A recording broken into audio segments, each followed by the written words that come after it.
Hey everyone, welcome to This Explainer. If you've ever felt like there is just this massive, unseen, spiritual reality out there that you're right on the edge of grasping, well, you are in exactly the right place. Today, we're unlocking some of the deepest, absolutely most profound mysteries tucked away in the book of Hebrews. We're going to explore the heavenly priesthood, the reality of the third heaven, and what it truly means to graduate into full spiritual maturity. Let's get into it. Okay, let's dive right into this by asking a pretty tough question. Have you ever looked at your own spiritual life and wondered why your growth just kind of hit a brick wall? The source texts we're examining today point out a hard truth. A lot of believers feel stuck in this spiritual infant stage. They've been around the faith for years, yet they're only able to digest the absolute basics, what the author of Hebrews literally calls spiritual milk. They're surviving, sure, but they definitely aren't thriving or handling the deep, meaty truths of the spiritual world. So why is that? To answer that, here is the roadmap for our journey today. First, we'll say farewell to spiritual milk. Then, we'll unlock the mystery of Melchizedek, compare the old earthly shadows to the new heavenly realities, define the heavenly sanctuary ministry, awaken your true heavenly identity, and finally, we'll discover the ultimate heavenly anchor. All right, kicking things off with Section 1, Farewell to Spiritual Milk. It's time to grow up. And listen, the author of Hebrews isn't just making a casual suggestion here. This is an urgent call to maturity. Look at this incredibly sharp contrast. On one side, we've got drinking milk, which represents spiritual infancy. When you're stuck in this phase, it's rough, you're vulnerable, you're constantly questioning your basic salvation, and you just can't process complex spiritual realities. It's pure stagnation. But on the flip side, we have solid food. This is where spiritual maturity actually lives. This is about advancing in truth and understanding the deep, multidimensional mysteries of the heavenly realms. Honestly, staying in the milk phase means you are totally missing out on the incredible authority that comes with growing up. Now, what's really interesting about this is the original Greek word used in the text, teleo. A lot of times this gets translated as perfection, and man, that trips so many people up. We immediately think of flawless moral behavior, like, never making a single mistake. But actually, scratch that. Our sources reveal that teleo is really about reaching your ultimate destination. It means completing the goal. When the text calls us to go on to perfection, it's basically saying, hey, stop acting like a toddler, grow up, reach your destination, and step into your mature role. So, how exactly do we step into that mature role? Well, that brings us to Section 2, the mystery of Melchizedek, the eternal priest. This guy is the ultimate key to unlocking the next level. Get a load of this mind-bending description from Hebrews. Melchizedek is described as being without father, without mother, without genealogy, having neither beginning of days nor end of life. I mean, that sounds like straight-up science fiction, right? The text is showing us a figure who completely transcends normal earthly time, space, and human bloodlines. He represents an eternal reality, and grasping his order is the absolute dividing line between drinking milk and eating solid food. Our sources lay out this irrefutable, ironclad logic for why Melchizedek's heavenly order completely crushes the earthly Levitical priesthood. It starts with a universal rule: the greater blesses the lesser. Since Melchizedek blessed Abraham, Melchizedek is definitively higher up the ladder. Plus, the entire Levitical priesthood descended from Abraham. So, functionally speaking, they were still in Abraham's lineage, essentially paying tithes to Melchizedek. And to top the whole shebang off, this order isn't based on physical DNA. It is based on a direct divine oath and an indestructible eternal life. This totally shifts the paradigm, which leads us right into Section 3, Old Shadow, New Reality. The ultimate upgrade.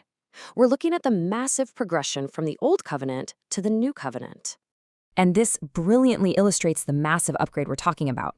The old Levitical system was purely earthly, rooted in what the sources called the first heaven. It relied on who your parents were, it was a temporary shadow, and it required the constant repeated blood of animals. But the New Covenant, the Order of Melchizedek, that operates in the third heaven. It's founded on God's own divine oath, it is an eternal reality, and it relies on the once-for-all sacrifice of Jesus' own blood. We aren't just talking about a software update to the old system. We are literally operating in a completely different dimension. Think of it like this. The Old Testament rituals, the earthly tabernacle, all of it was just a blueprint. Imagine a beautiful, intricate real estate model sitting on a table in an office. But the heavenly sanctuary, that is the actual, towering, glass and steel skyscraper functioning right now in the third heaven. If you only focus on the earthly shadows, you are entirely missing the massive spiritual reality that the tiny model was pointing to all along. Because the new covenant operates in this vastly superior sanctuary, the salvation it offers is entirely different in scale. The text uses the Greek word pantas, which translates to saving to the uttermost. This isn't just about living forever. It means total, thorough, full coverage salvation with absolutely zero blind spots. It's a multidimensional rescue that covers literally every aspect of our existence, all because it's anchored by a perfect high priest. Which perfectly sets up Section 4, Heavenly Sanctuary Ministry, and Jesus' current role. Let's shift gears and look at what this means for Jesus right now and what that means for us. The sources point out a fascinating linguistic truth here that completely blows up our modern misconceptions. When we hear deacon or minister today, we usually picture a church administrator, right? Someone managing logistics, organizing chairs, handling the budget. But the original Greek word used in Hebrews is leitorgos. This is definitely not a desk job. A leitorgos is a sacred servant conducting intense priestly ministry directly in the true heavenly sanctuary. So who is the ultimate leitorgos? Jesus Christ. He didn't just die on the cross, save us, and then, retire to a beach in heaven. No way.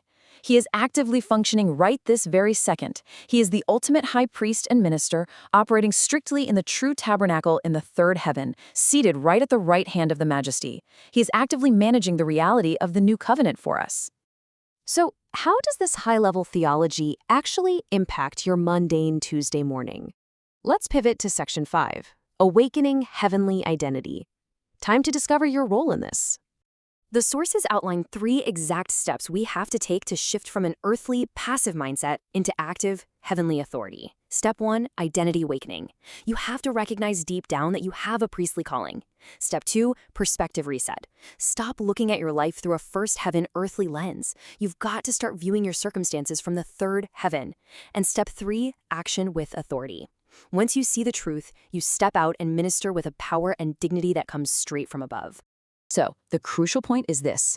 Because you are united with Christ, you actually share in his heavenly ministry. You are a royal priesthood. You are a heavenly liturgus. Honestly, it absolutely does not matter what your earthly job title is, whether you're a CEO, a college student, or a stay-at-home parent. Your true ultimate workplace is not on this earthly soil. It's functioning right alongside Christ in the heavenly sanctuary. And that brings us to our grand finale, Section 6, the heavenly anchor. Securing your soul. This is arguably the most powerful, paradigm-shifting metaphor of this entire explainer. Let's move to and see how this all builds up. When we think of an anchor, our minds immediately picture this heavy iron hook being thrown downward, sinking into a chaotic, dark, and destructive sea to grip the mud. But the author of Hebrews takes this common earthly image and flips it totally upside down. He says our spiritual anchor is not thrown down into the chaos of the world for stability. No, our anchor is thrown upward. It's tossed up through the clouds, piercing the veil and hooking directly into the eternal Holy of Holies in the third heaven. And why does this upward anchor hold so securely? Because Jesus, our ultimate forerunner, has already entered that inner sanctuary behind the curtain. He took our anchor and fastened it himself to the unshakable rock of his eternal priesthood.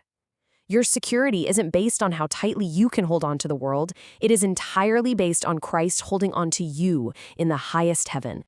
So I want to leave you with a massive question to chew on today. Knowing that you possess this awakened heavenly identity, knowing that the true, unshakable reality is up in the third heaven, when the next huge storm hits your life, where are you going to throw your anchor? Will you instinctively throw it downward into the chaotic sea of earthly security? Or will you confidently hurl it upward into the heavenly sanctuary? The choice and the maturity that comes with it is totally yours. Thanks so much for joining me on this explainer, and remember, keep looking up.